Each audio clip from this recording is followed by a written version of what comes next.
بسم اللہ الرحمن الرحیم۔ مسجد بیت الاحسان مچم برطانیہ میں اجلاس عام و درس القرآن۔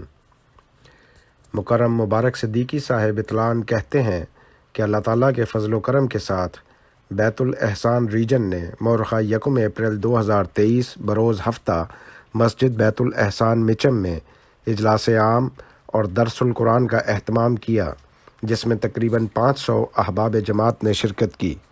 اس پروگرام میں محترم رفیق احمد حیات صاحب امیر جماعت احمدیہ برطانیہ کو خاص طور پر درس دینے کے لیے مدعو کیا گیا تھا۔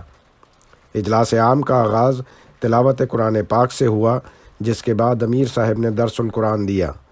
موصوف نے سورہ البقرہ کی آیت 186 کے حوالے سے رمضان کے فضائل بیان کیے۔ اسی طرح حضرت مسیح موعود علیہ السلام کے ارشادات کی روشنی میں نفس کی 3 حالتوں امارہ، لوامہ اور مطمئنہ کا ذکر کیا۔ اس موقع پر محترم امیر صاحب نے مسجد بیت الاحسان میں جماعتی کتب کی نئی قائم ہونے والی بک شاپ کے معائنے کے بعد دعا کے ساتھ اس کا افتتاح بھی کیا۔ اجتماعی دعا سے اس اجلاس کا اختتام ہوا۔